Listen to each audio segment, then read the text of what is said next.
जय श्रीमन्नारायण। श्रीमद्देवी भागवत कथा महात्म्य की कथा आरंभ हो रही है। श्रीमद्देवी भागवत कथा के शुभारंभ में मंगलाचरण, इसके तत्पश्चात कथा आरंभ होगी। कुछ नाम संकीर्तन भगवती का। मंगलाचरणम। ओम सर्वमंगलमांगल्ये शिवे सर्वार्थसाधिके शरण्ये त्र्यंबके गौरी नारायणी नमोस्तुते। सृष्टो या सर्गरूपा जगदवन विधो पालिनी या च रौद्री संहारे चापि यस्या जगदिदमखिलं कीर्तनं या पराख्या पश्यन्ति मध्यमाथो तदनु भगवती वैखरी वर्णरूपा सास्मद्वाचं प्रसन्ना गिरिहरे गिरिशा राधितालंकरोति।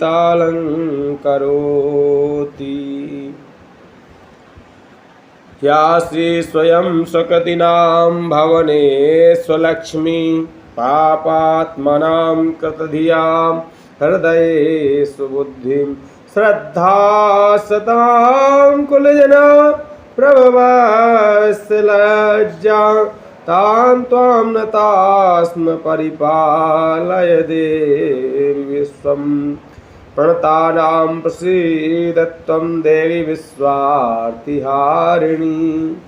त्रैलोक्यवासनामीडे लोकानां वरदा भवा। नारायणं नमस्कृत्यं नरं चैव नरोत्तमं देवीं सरस्वतीं व्यासं ततो जयमुदीरये। ओम कुछ संकीर्तन भगवती नाम का। दुर्गति नाशिनी दुर्गा जय जय, काल विनाशिनी काली जय जय। दुर्गति नाशिनी दुर्गा जय जय, काल विनाशिनी काली जय जय। उमा रमा ब्रह्माणी जय जय, राधा सीता रुक्मणी जय जय। उमा रमा ब्रह्माणी जय जय, राधा सीता रुक्मणी जय जय। सांब सदा शिव सांब सदा शिव सांब सदा शिव शंकर जय जय।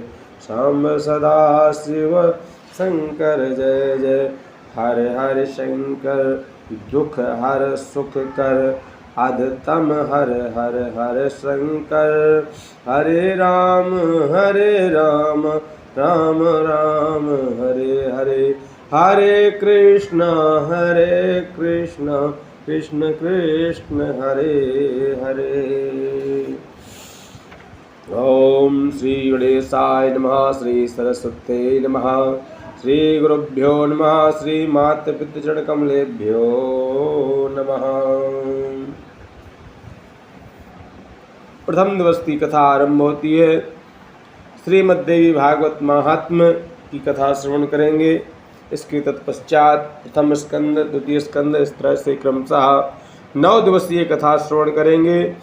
श्रीमद्देवी भागवत कथा 9 दिवस की होती है, जिसमें प्रथम दिवस के महात्म्य की कथा आप श्रवण कर रहे हैं।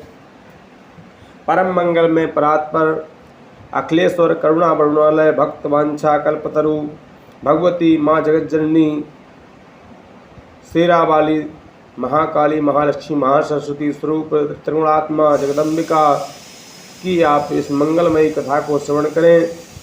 जो भी श्रद्धालु भक्तगण इस कथा को श्रवण कर रहे हैं, उनके ऊपर विशेष करके भगवती की कृपा है। आप सबको इस दास के तरफ से जय माता दी।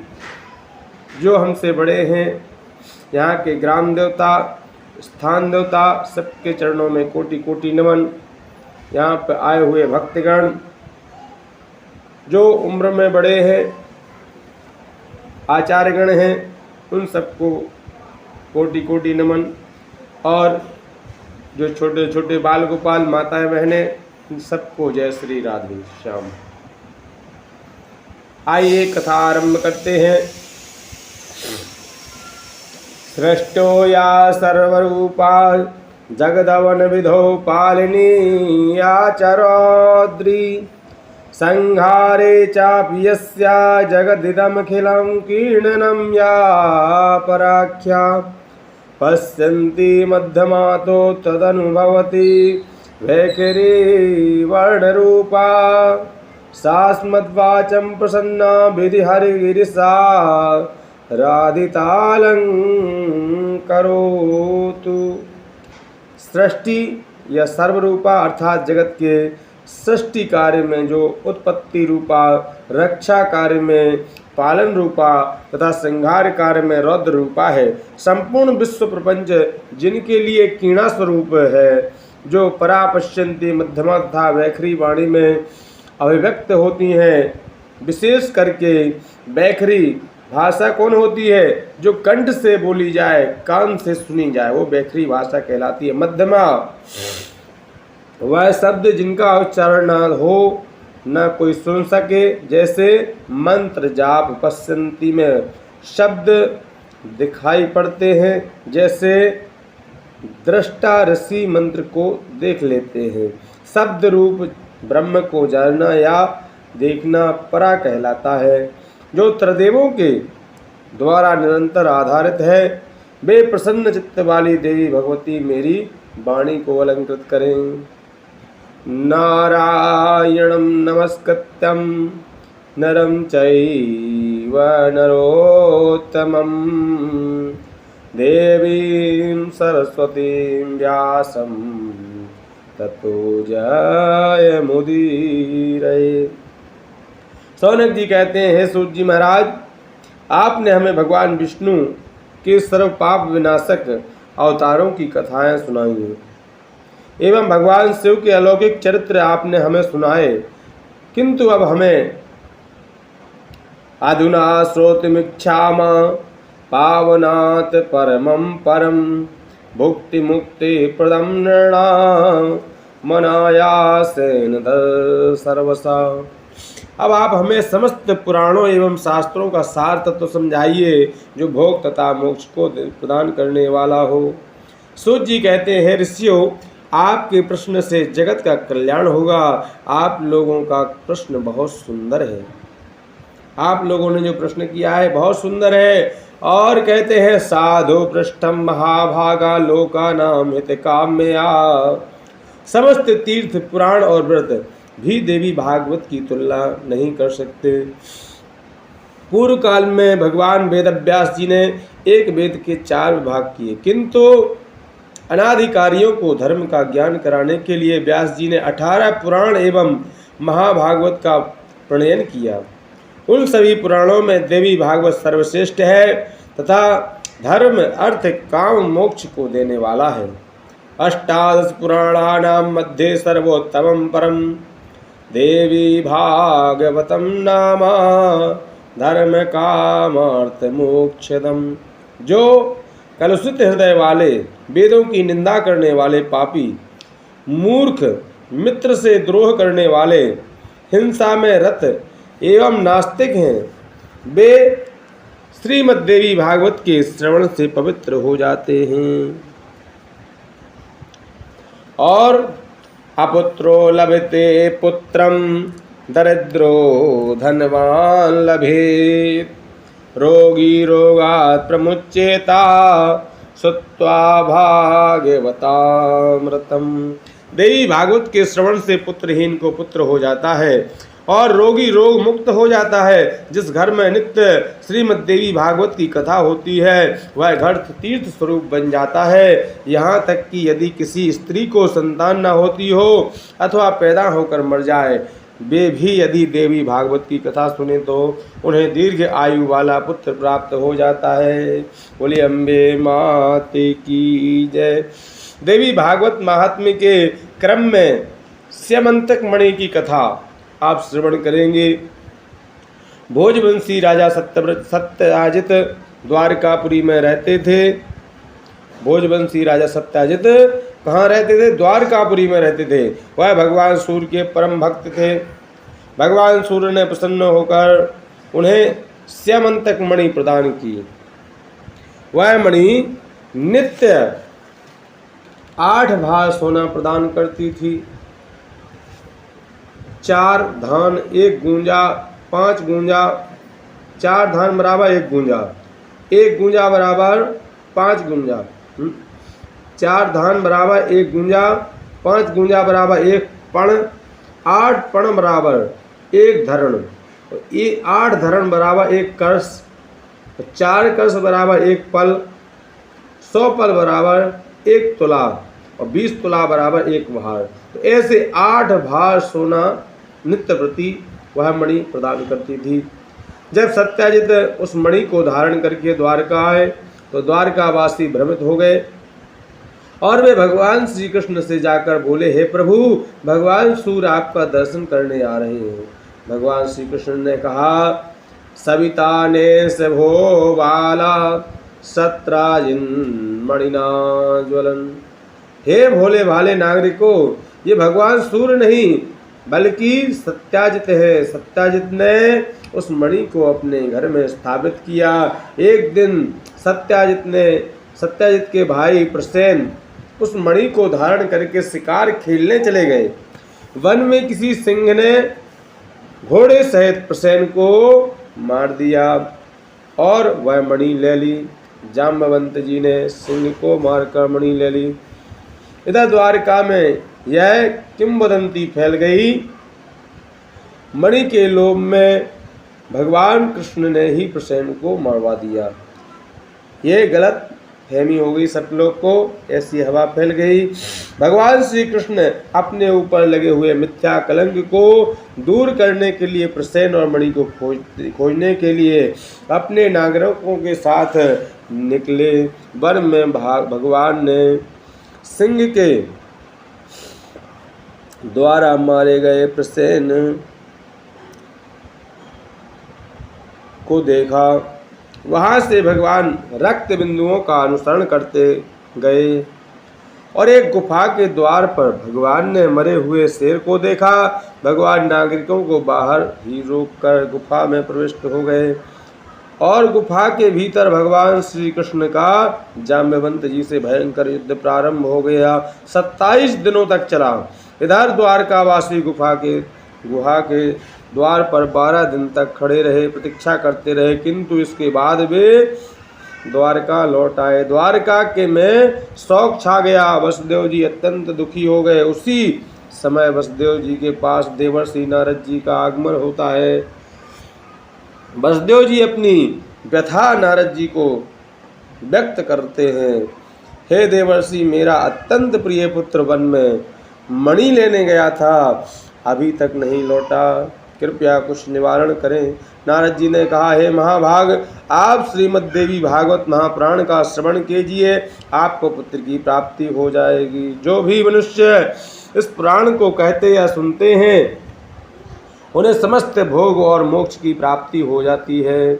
वसुदेव जी ने शुभ दिन और नक्षत्र में देवी भागवत की कथा प्रारंभ की। आइए हम सभी अपने मन और चित्त को भगवती की शरण में ले चलते हैं। माँ शारदे, माँ शारदे, सब लोग भजन गाएं। हो मैया हम तो हैं बालक तेरे, तू है दयालु बड़ी माँ वीणा वादिनी, करती दया हो सब पे अम्बे भवानी, वो मैया विद्या का कि हमको भी भंडार दे। माँ शारदे, माँ शारदे, कर दो हमारी आज माँ पूरी आस, कब से है शर्मा तेरे दर्शन का प्यासा। हो मैया दर्शन हमें भी आके माँ एक बार दे, ओ माँ सार दे, ओ माँ सार दे।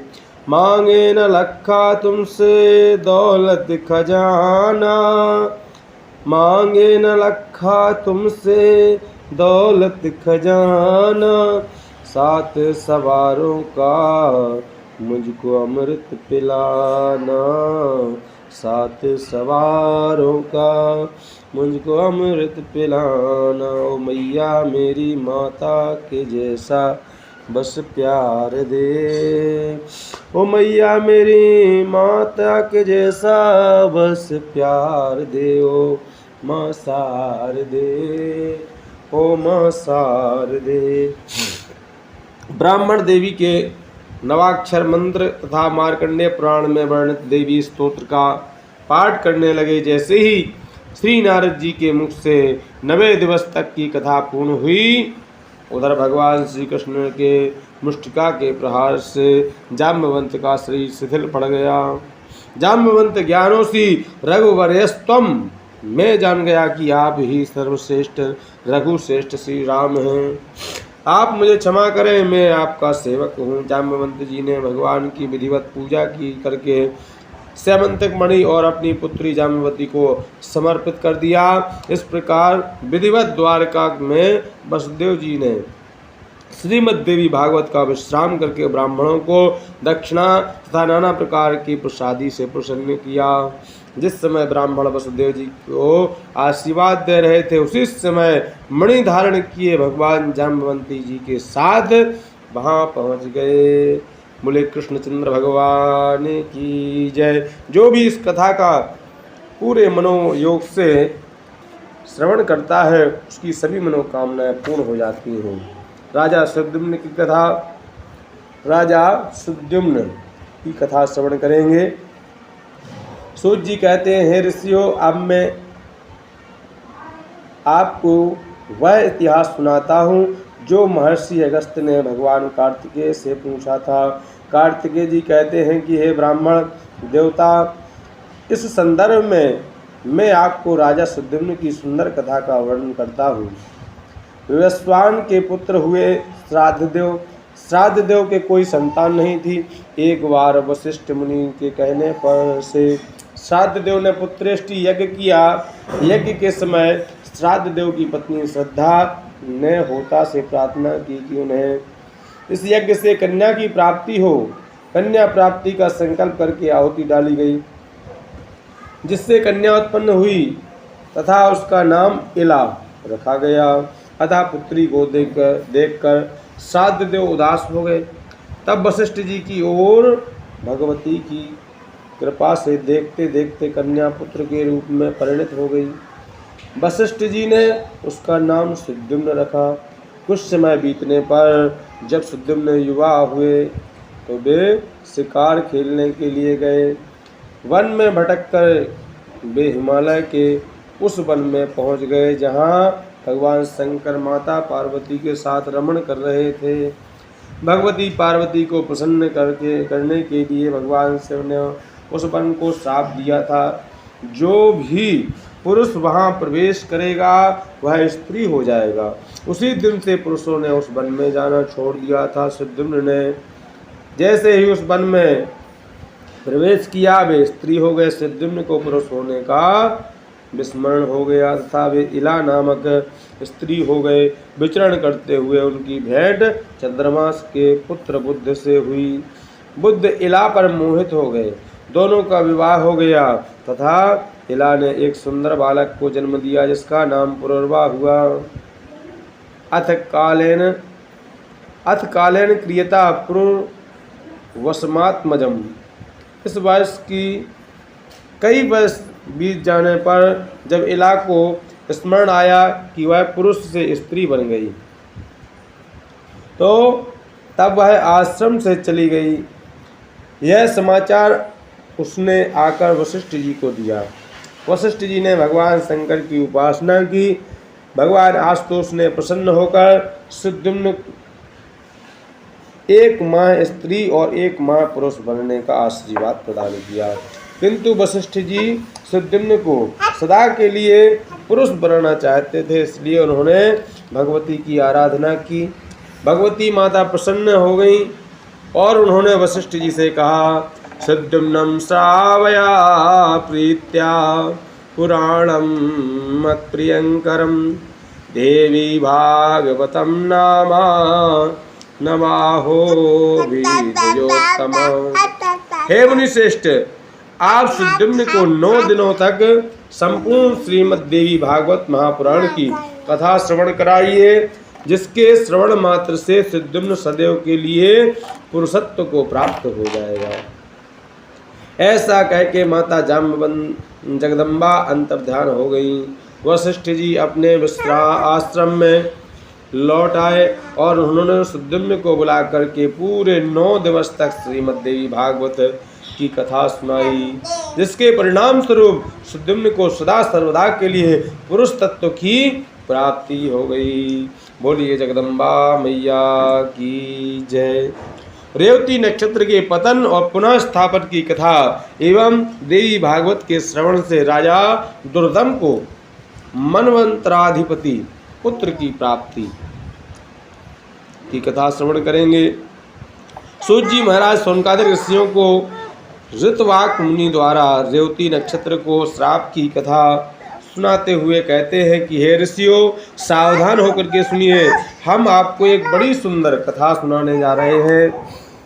सुनाते हैं, ऋतवाक नाम के एक बहुत विख्यात मुनि थे। रेवती नक्षत्र के अंतिम भाग गंडांत योग में उनके यहाँ एक पुत्र का जन्म हुआ। जब से उस बालक ने जन्म लिया तभी से वह शौक तथा रोग से ग्रस्त रहने लगे। उस बालक के माता पिता दोनों रोगी हो गए और वे अत्यंत दुखी रहते। एक दिन ऋतवाक मुनि ने गर्ग ऋषि जी के पास जाकर अपने दुख का कारण पूछा। गर्ग मुनि जी कहते हैं, ऋतवाक जी, आपके दुख का कारण कोई अन्य नहीं अपितु आपके पुत्र का रेवती नक्षत्र के अंतिम भाग गंडांत योग में जन्म लेना ही है, जिसके कारण आप दोनों रोगी हैं, रोगग्रस्त हो गए हैं, रोगों से घिरे हुए हैं। गर्ग जी की बात सुनकर के महात्मा ऋतवाक को क्रोध आ गया और उन्होंने रेवती नक्षत्र को श्राप दे दिया, जिससे रेवती नक्षत्र आकाश से नीचे कुमुद पर्वत पर गिर पड़ा। रेवती नक्षत्र के गिरने से कुमुद पर्वत रेवतक नाम से प्रसिद्ध हुआ। रेवती को श्राप देकर ऋतवाक मुनि ने सम्यंतक रूप से देवी की आराधना करके उन्हें प्रसन्न किया तथा शोक मुक्त हुए। बोलिए जगदम्बा भवानी की जय। रेवती नक्षत्र के दिव्य तेज से एक कन्या उत्पन्न हुई जो अत्यंत सुंदर थी। प्रमुच मुनि ने उस कन्या को देखकर अत्यंत प्रसन्न हुए एवं उस कन्या का नाम रेवती रखा और पुत्री की भांति उसका पालन पोषण किया। जब रेवती बड़ी हुई तो उन्होंने उसका विवाह करने की भावना से अग्निदेव की आराधना की।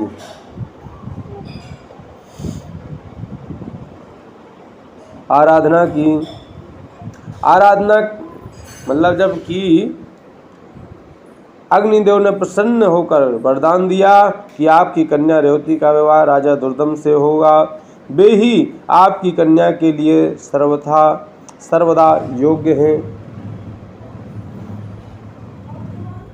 एक बार की बात है, शिकार खेलने के बहाने शक्तिशाली राजा दुर्दम प्रमुच मुनि के आश्रम में आ गए। जब प्रमुच मुनि के आश्रम में आते हैं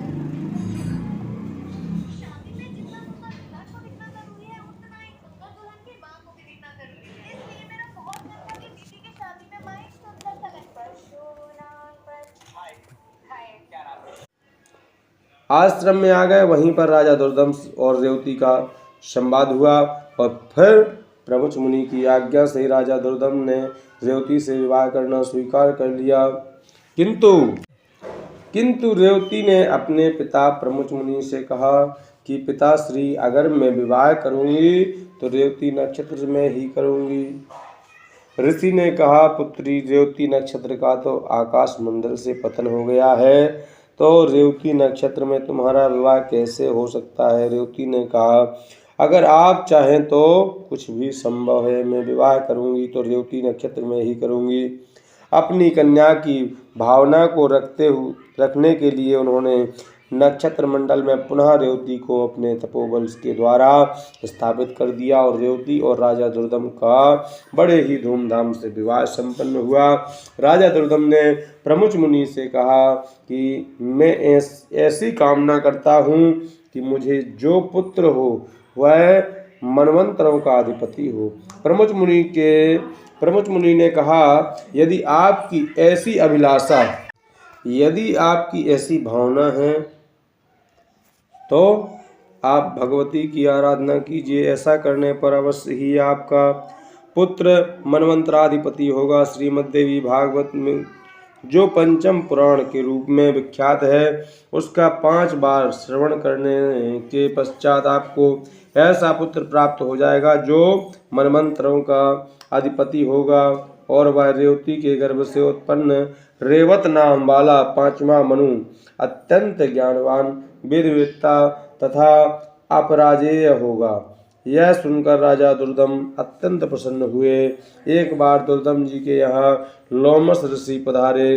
राजा दुर्दम ने उनको प्रणाम करके उनसे प्रार्थना की, हे प्रभु, मैं पुत्र प्राप्ति की कामना से देवी भागवत नामक महापुराण सुनना चाहता हूँ। लोमस ऋषि प्रसन्न हो गए। उन्होंने कहा, आप धन्य हो, क्योंकि तीनों लोकों की जननी माँ भगवती में आपकी ऐसी भक्ति है। मैं आपको विस्तार पूर्वक संपूर्ण देवी भागवत की कथा सुनाऊंगा। लोमस ऋषि ने बड़े आनंद के साथ में राजा दुर्दम को संपूर्ण श्रीमद् देवी भागवत का श्रवण कराया तथा समाप्ति के दिन राजा ने देवी भागवत पुराण और लोमस ऋषि का पूजन किया और नवाण मंत्र से हवन करके कुमारी कन्याओं को एवं ब्राह्मणों को भोजन कराया। कुछ समय बीत जाने पर भगवान की कृपा से रानी रेवती ने गर्भ धारण किया और शुभ समय आने पर रानी रेवती ने एक पुत्र को जन्म दिया। इस प्रकार राजा का पुत्र रेवत नाम वाला हुआ और ब्रह्मा जी ने रेवत को मनु के पद पर अभिषिक्त किया और रेवत मनु भी धर्म पूर्वक पृथ्वी का पालन करने लगे। बोली जगदम्बा भवानी की जय। अब यहाँ से प्रथम स्कंद की कथा आरंभ होती है। यह महात्म की कथा भगवती के चरणों में समर्पित करते हैं। बोली अम्बे माते की जय। जय श्री